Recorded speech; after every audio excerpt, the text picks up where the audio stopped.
Hello and welcome to Group's 5 presentation for steroids and hormones. We are for the use of steroids and hormones in food animals, and my name is Jocelyn Campos. My name is Braden McVeigh. And my name is Isabella Sanchez. In this presentation today, we will be going over history and background, ethical aspects, cultural and sociological importance, knowledge of importance, and informed opinion. To start off the discussion, I will start off with the use of steroid hormones in livestock and explore the scientific background and ethical considerations associated with it. Steroid hormone implants, which contain hormones such as estrogen and testosterone or their synthetic versions, have been part of the U.S. livestock production since the 1950s. They promote faster growth and make animals more efficient at converting feed into meat. The implants are placed under the skin behind the animal's ear where they slowly dissolve over time. The treated ears are discarded at slaughter and are not used in food supply. All approved steroid implant products in the US have what's called a 0-day withdrawal period, which means the meat is considered safe for human consumption at any time after treatment. This isn't a casual approval, it is the result of rigorous scientific review by the FDA.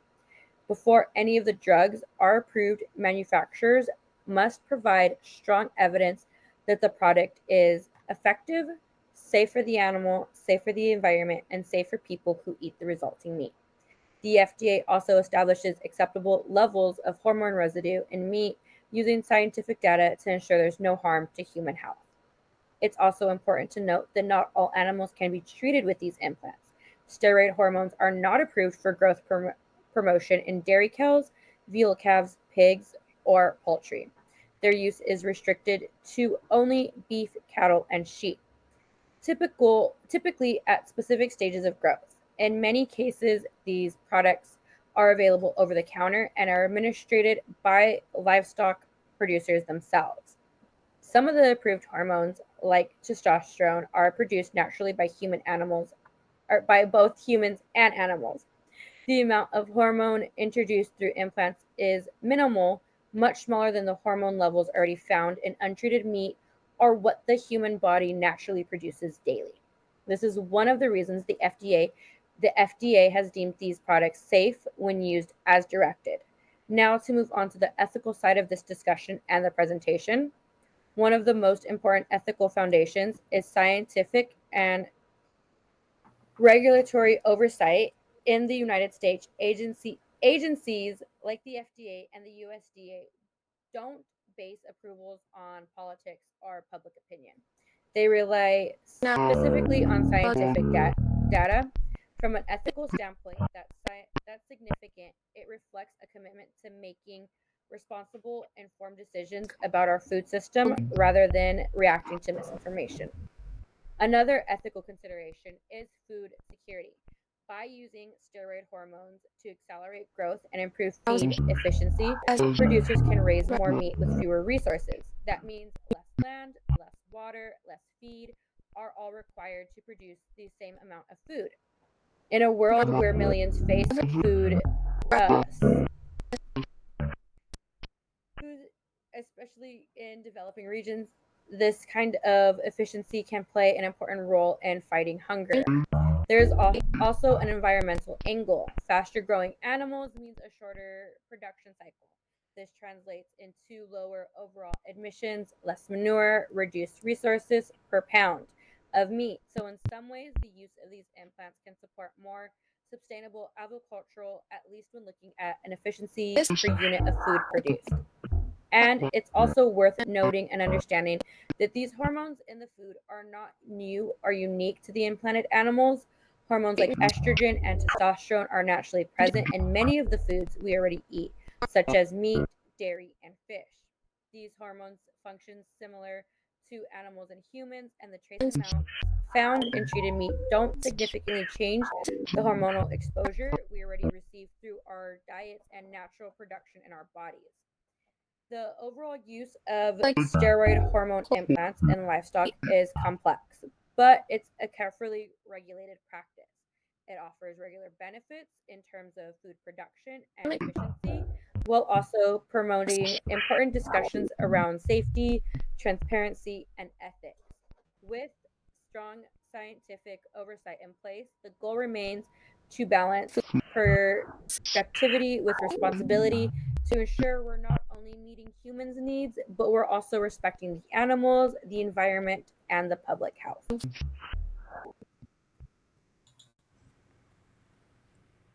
The following topic sits of agriculture, science, and ethics, the use of steroid and hormone implants in livestock. These substances, primarily steroids, synthetic derivative of male hormones, are used to increase muscle growth, appetite, and protein synthesis in animals.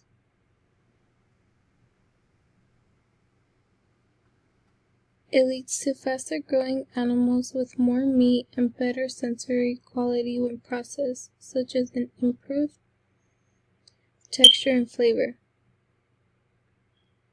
This is not just about making cows bigger. As the global population continues to rise, the pressure on the agricultural industry to produce more meat intensifies. These hormone treatments play a significant role in helping farmers meet this demand efficiently. Animals treated with these substances reach market weights faster, recover from illness or injury more rapidly, and require less feed to produce the same amount of meat. But this process is not without controversy. Critics argue that interfering with the animal's hormonal balance raises serious concerns, both ethical and health-related. Are we prioritizing production over the animal's welfare? And what long-term effects might these hormones have on the people consuming this meat?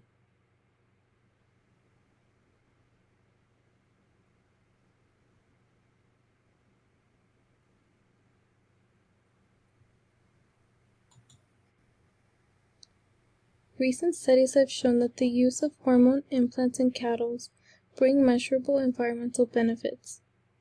For instance, beef produced using these implants emits up to 40% less greenhouse gas per pound compared to untreated cattle. This matters a lot when we consider that agriculture is a major contributor to climate change.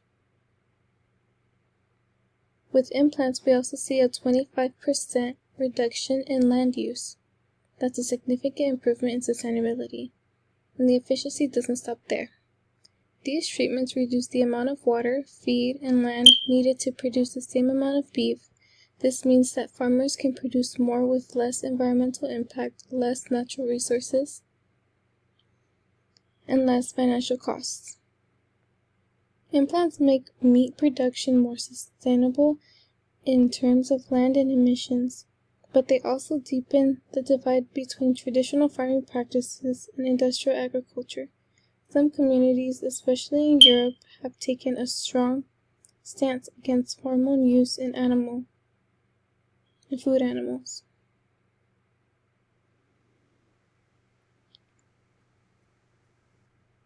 Their ban reflects not just health concerns but also cultural values about food purity and natural living. So where do we go from here? On one side, we have innovation, science, driven efficiency, increased meat output, and improved sustainability. On the other side, we have legitimate concerns about animal welfare, long-term health effects, and the loss of more natural farming methods. This issue is complex and evolving conversation that involves economic, culture, ethics, and science. What's more important is that we as consumers and citizens stay informed. We ask questions about how our food is produced and consider not just what we're eating, but also how it's being made and at what cost. Whether you're a consumer, a student, or someone in the agriculture industry, the decisions we make today about livestock production will shape our food system for generations to come.